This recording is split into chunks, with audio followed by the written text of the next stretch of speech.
Danganronpa 2x2 is more than just a Danganronpa 2 remake, it is a remake with an alternate scenario, essentially a brand new 25 to 30 hour long story, which follows roughly the same plot, but with alternate killers, survivors, and some story elements may be altered as well, we're not entirely sure. Now, Danganronpa 1 is not getting this treatment simply because it's the foundation of the franchise and altering it would make things a little bit more challenging. But let's pretend all of that doesn't fucking exist.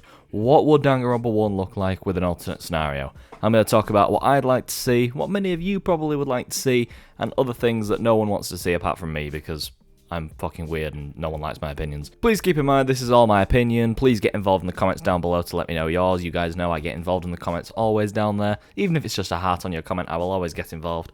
So yeah, let me know what you think down there. Let's get started. First thing I want to say, okay, Kyoko and Sayaka swapping places. Now this may sound a little bit ridiculous, but obviously if you're going to make an alternate scenario, then you don't want all the survivors surviving again.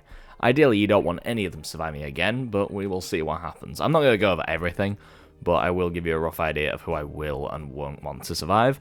I think Kyoko should die in Chapter 1. I really do, because as much as Kyoko's great, she's a great character, one of the best in the franchise. I mean, she's in my fucking channel banner, for God's sake.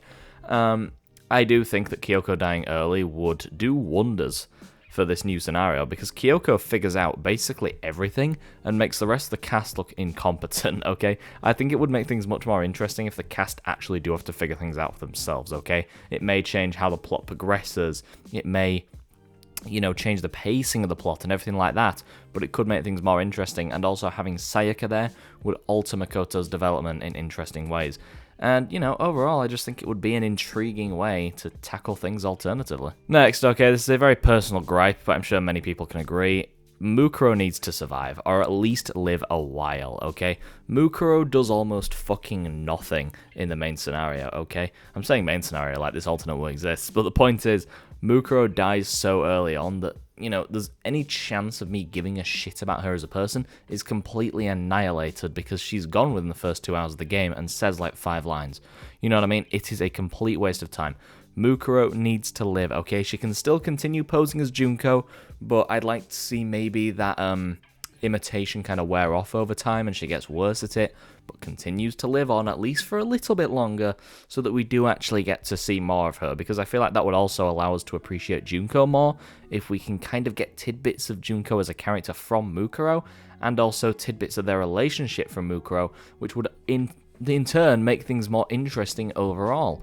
But yeah, I just think Mukuro as a character in general just needed to live longer, and I feel like if they're going to rewrite Danganronpa 1, which they probably won't, but you know, this is all hypothetical, I think we would like to see Mukuro get more time, because she deserves it, because she could be interesting, but unfortunately, every chance she's had to be interesting, it was completely squandered, unfortunately. This next point is much more general, but I just think people need to kill beyond Chapter 3, okay?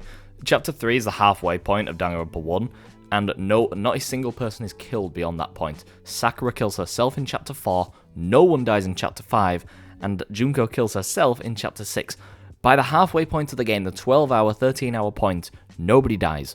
Well, people die, but they don't kill, which is the main selling point of Danganronpa, okay? They had a core formula and didn't go all the way with it. And I know I talk about diverting from the formula, but not, you know, completely destroying the core of what makes Danganronpa Danganronpa.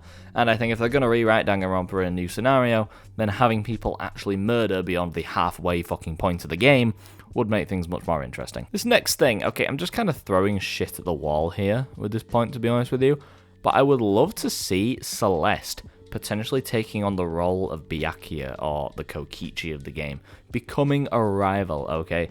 Same way in the sense that I think Angie in V3 would have been a really interesting antagonist, I also think Celeste would have been a really interesting antagonist, okay? Because Celeste is so capable and cunning, and the way her character is portrayed, she has an aura about her, an aura of, you know, fear, and you feel like you're going to be betrayed by her at any given moment. She's clearly a very smart person, and then in Chapter 3, she makes a murder that's so convoluted but easy to solve, and it's very obvious that she's a killer, to the point where it's like, well, it's almost character assassination. It's not quite, but in a sense it is, because you've got this really smart character who actually isn't that smart at all.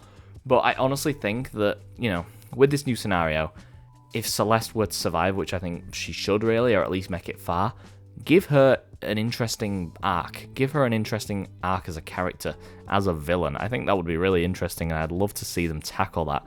Because Celeste was a really cool character, a really unique character, and yet she went out of the game halfway through, and her murder was too complicated, and it was very clear that it was her, so kind of ruined her in that sense, almost. Yasuhiro has to die.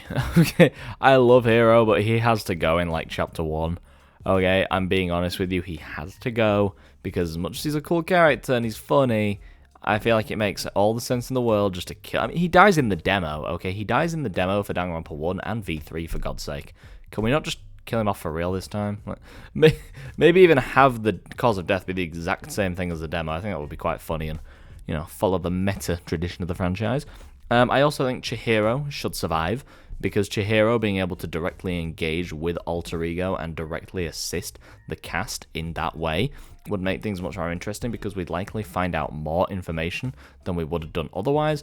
Also, I just think Chihiro should have the opportunity to crawl out of his shell a bit and develop more as a person and a character. And as much as I want to say I want to see Mondo survive as well, I can't really see a world where both him and Chihiro survive, because that would kind of completely annihilate the arc of one of them at the very least. But, you know, I love Mondo. I kind of want to see Mondo alive as well, to be honest with you. But I know it probably can't happen. Okay, it probably can't. I'm sorry. Well, folks, that is everything that I can come up with right now as to what I want to see in Danganronpa 1 Remake. Obviously, I know Danganronpa 1 Remake is not happening, but if it was, I think it would be pretty cool to see these things. If you did enjoy, please consider leaving a like and subscribing down below. I make Danganronpa videos every single week, unfortunately, so tune in for more. And I'll also, like I said at the start, get involved in the comments down below. Tell me what you would want to see in a Danganronpa 1 Remake, what you wouldn't want to see, and I'll respond to you, probably. Also, special thanks to Ella, our super proxitor, and if you want to become a channel member and assist the channel, it would mean the world to me. Thank you so much for watching, and I will see you on the next one. Peace out.